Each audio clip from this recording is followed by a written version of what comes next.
I no longer want to be your husband. He said it, standing in our kitchen, still wearing his coat, like he'd rehearsed the line the whole drive home from work. Before I could even set down the mug I was holding, he was already sliding his wedding band off his finger, setting it on the counter between us, like he was returning a library book. Then he told me I had until the weekend to find somewhere else to live. I spent that night on my sister's pull-out couch in Etobicoke, staring at the ceiling, going over 14 years of marriage in my head like I was looking for the exact moment it had cracked. 2 days later, when I drove back to get the rest of my things, I let myself in with the key I still had. And that's when I understood exactly why he wanted me gone so fast. I no longer want to be your husband. For a second, I genuinely thought I'd misheard him. We'd been standing in that kitchen 1,000 times before. It was the same kitchen where we'd hosted Thanksgiving for his entire extended family every October, the same one where I'd taught our niece how to make butter tarts, the same one with the chip in the tile by the fridge that we always said we'd fix and never did. It didn't feel like the kind of room where a marriage ends. But there he was, my husband of 14 years, looking at me the way you'd look at a coworker you were laying off, calm, detached. Like the hard part for him was already behind him, and all that was left now was logistics. We'd built a life that, from the outside, looked like the kind of thing people are supposed to want. A semi-detached, in a decent part of the city we'd worked our whole adult lives to afford. 2 steady incomes, his in commercial insurance, mine in healthcare administration. We weren't extravagant, but we weren't struggling either. We did a week at a cottage on Georgian Bay every August. We hosted his mother for Sunday dinners. We'd talked more than once about maybe trying for a baby again. After the miscarriage, we never really spoke about out loud. I thought we were tired, the way every couple gets tired after 14 years. I didn't think we were ending. Looking back now, I can see all the small things I'd been quietly explaining away for months. He'd started staying at the office later, sometimes until 9-10 at night, which wasn't like him.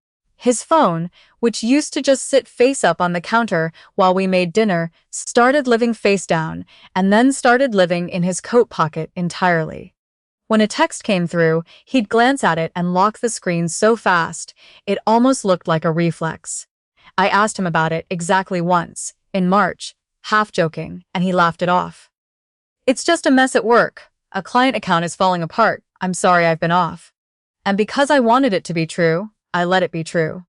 I even mentioned it to my friend Patricia over coffee one Saturday. The way you mention something you're not quite ready to call a worry yet. She waved it off without much thought. Men get weird when work's stressful. That's all it is. You two are solid. Don't go looking for cracks that aren't there. I wanted so badly to believe her that I stopped asking questions altogether. Then came that Tuesday in November. I'd made his favorite, a roast chicken with the lemon and thyme, the way his mother taught me to do it, years ago. Mashed potatoes, that good frozen butter tart, from the bakery near the GO station because I hadn't had time to bake. I lit the candles even though it wasn't an occasion, because I'd had this feeling all week that we needed to reconnect, that maybe a quiet dinner could pull us back toward each other. I didn't know yet that I was setting the table for the end of something. He barely touched his plate, pushed the potatoes around with his fork, like a teenager being made to eat his vegetables. The whole meal he had this strange stillness to him, like he was somewhere else entirely, just waiting for the right moment. Finally, he set his fork down completely. We need to talk. My stomach dropped the way it always does at those 4 words. About what? I asked, trying to keep my voice light like I could joke us both out of whatever this was. Use. His eyes didn't move from mine. I've been doing a lot of thinking. For a long time, actually. Okay, I said carefully. Talk to me then. I don't want this anymore. He said it so plainly it took my brain a moment to catch up. I no longer want to be your husband. I actually laughed, a short, startled, disbelieving sound, because for half a second my mind genuinely tried to file it as a joke in poor taste. But his face didn't move. Nothing about him softened. Where is this coming from? My voice cracked on the word coming. 14 years and you're just, what, done? Just like that? It's not just like that. He said it quietly, almost gently, which somehow made it worse. It's been building for a long time. I've made up my mind. That's not how marriage works, I said, and I could hear myself getting louder, my hands shaking against the edge of the table. You don't get to decide alone. We built this together. He didn't argue. He didn't raise his voice either. He just reached up, slid the ring off his finger, and set it down on the table between the candles with this small, deliberate click of metal on wood that I swear I can still hear if I close my eyes. I'd like yours too, he said. I stared at him. Excuse me? The ring. I think it's better if we both. He stopped, like even he couldn't finish that sentence with a straight face. I think it's cleaner this way. My hands were trembling so badly. It took me 3 tries to work it off my finger. The same ring he'd put there in a backyard ceremony at his parents' place in Barrie, the summer I was 28. The same ring I hadn't taken off once in 14 years. Not for surgery. Not for the cold Canadian winters when my fingers swelled. Not for anything. I set it down next to his. For one absurd second, I thought he might reach over and stop me, tell me he was being ridiculous. That, of course, he didn't mean any of it. He didn't. You should start packing, he said instead. This is my house too, I said, my voice rising now, finally. I've lived here for 12 years. I painted that hallway myself. I planted the garden in the back. It's not, actually. He said it carefully, like he'd practiced the line. The down payment came from my dad's estate. It's been in my name the whole time. You know that. He wasn't wrong. Legally, he wasn't wrong at all. I'd known, in some technical paperwork sense, that the house had gone into his name alone when his father passed, back before we were even married. I'd just never once thought of it as his house. I thought of it as ours, the way you think of a life as ours when you've spent over a decade building it side by side. Hearing him say it out loud, so plainly, so legally correct, felt like the floor tilting under me. That night, I packed 2 suitcases with shaking hands, while he sat downstairs and said nothing. Didn't follow me up. Didn't apologize. Didn't try to stop me. Didn't explain a single thing beyond what he'd already said. By 11, I was checking into a Holiday Inn off the highway. The kind of place with a vending machine humming outside your door all night. I didn't sleep. I lay there replaying the whole dinner over and over, trying to find the sentence where it had all actually started, and never quite landing on one. By morning I was running on fumes and adrenaline, and that's when I realized, going through my suitcase for the 3rd time, that I'd left behind the one thing I actually couldn't replace, a small fireproof box, tucked at the back of our closet, with my late mother's letters, our marriage certificate, my passport, and a handful of family photographs that didn't exist anywhere else. I couldn't leave it. So I drove back. The house looked exactly the way it always had from the street. The same wreath my mother-in-law had given us, still hanging crooked on the door. The same dent in the mailbox from the snowplow 2 winters ago. Everything ordinary. Everything wrong. I let myself in with my key, quietly, telling myself I'd just grab the box and go before he even knew I'd been there. But the second the door clicked shut behind me, I heard it. A woman's laugh, easy and warm, drifting out from the living room. Not Daniel's mother. Not my sister-in-law. A laugh I didn't recognize at all, coming from somewhere it had absolutely no right to be. My pulse started pounding in my ears. I told myself it could be anything. A colleague, a friend, something completely innocent. Even as every instinct in my body already knew better. I walked down the hallway slowly, past the photos of our wedding still hanging there, untouched, like nothing had happened, and turned the corner into the living room. And there she was, a woman, maybe 10 years younger than me, sitting curled up on my couch, with my good mug in her hand, wearing one of his oversized hoodies like she lived there, like she belonged there. The moment I stepped into the doorway, she froze mid-law. He froze too, halfway through whatever he'd been saying to her. The whole room went dead silent. The kind of silence that has weight to it. He stood up first. You weren't supposed to be back yet. I almost laughed again, the way I had at the dinner table, because of everything he could have said in that moment. I'm sorry. This isn't what it looks like. Let me explain. What actually came out of his mouth was a complaint about my timing. Not the affair. Not the lie. The scheduling. I forgot something, I said, my voice flatter than I expected it to be. The woman set the mug down carefully, like she was trying not to make a sound, and got to her feet, looking somewhere between embarrassed and guilty. I'll go, she said quietly, not quite looking at either of us. He nodded at her, just a small nod, like he was excusing her from a meeting. She grabbed her coat off the back of a chair I didn't recognize and walked past me toward the front door without meeting my eyes once. The door clicked shut behind her, and then it was just the two of us, 14 years of marriage standing in a silence so thick I could feel it pressing on my chest. How long? I finally said. Not even a question, really. A demand. He looked away toward the window. A few months. I knew immediately he was lying. There's a way people say things they've already rehearsed in their head, and that wasn't it. That was the minimizing voice, the one people use when they're trying to make something sound smaller than it is. How long, actually? He rubbed the back of his neck the way he always did when he was cornered. Almost a year. A year. The late nights, the locked phone, the sudden Sunday work emergencies that took him out of the house, none of it had ever been work.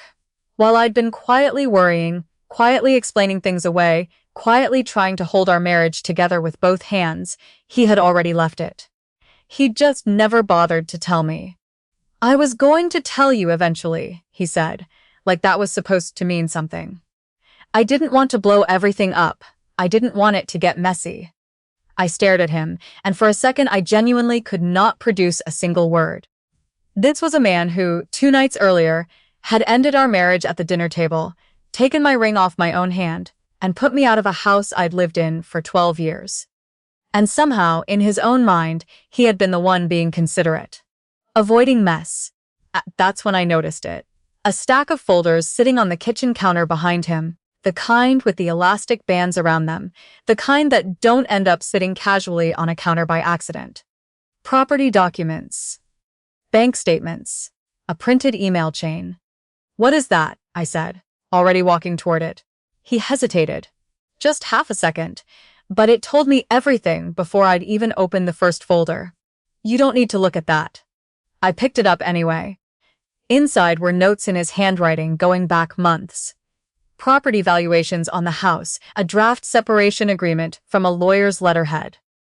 I didn't recognize a printed list of our joint accounts with numbers circled. This hadn't been a decision made over one bad dinner.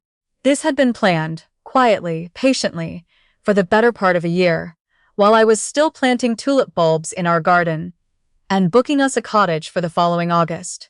Without saying anything, I took my phone out and started photographing every page. What are you doing? He said, his voice sharper now, the calm finally cracking. Protecting myself, I said. Something you clearly started doing a long time before I did. His confidence, which had held so steady all night, finally wavered. For the first time since I'd walked back through that door, he looked nervous, not in control. Like he hadn't actually planned for the version of this conversation, where I didn't just cry and leave quietly. You don't need all that, he said. I think I do, I said. And I meant it more than I'd meant almost anything in years. In the weeks that followed, the truth didn't stay contained the way he'd clearly hoped it would. His mother found out and called me, not him, in tears, mortified, telling me she'd had no idea, that this wasn't how she'd raised him. Our friends, the ones we'd built as a couple over a decade of dinners and weddings and baby showers, slowly learned the real timeline, not the tidy version he'd apparently been telling people at first.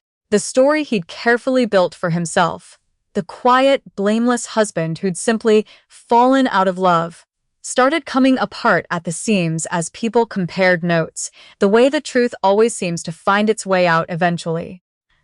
I found a small apartment near the hospital where I worked, close enough that I could walk on the days I needed the air.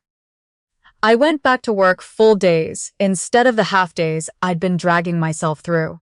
I started seeing a counselor every other Thursday, a woman named Marisol, who told me, in our second session, that grief over a marriage isn't so different from grief over a person.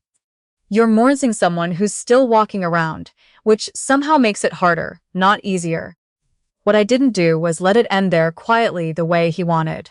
I hired a lawyer, a sharp, no-nonsense woman in an office near the courthouse who looked at the photographs I'd taken of those folders and told me, plainly, that what he'd done, quietly preparing to dissolve a joint financial life for the better part of a year without telling me, was going to matter a great deal once we got into the division of assets, regardless of whose name the house was in. Our RSPs accumulated during a marriage, she explained, don't simply belong to whoever's name is on the statement. Pensions don't either. 14 years of joint contributions don't disappear just because one person decided unilaterally, in private, that the marriage was over. It took the better part of a year. There were mediation sessions where he sat across the table from me, looking smaller than I remembered. And there were nights I came home from those sessions and cried until I had nothing left. And there were also mornings, more and more of them as the months went on, where I woke up and realized I'd slept the whole night through, without thinking about him at all. In the end, I didn't get the house. Legally, it had always been his, and no amount of frustration on my part was going to undo that.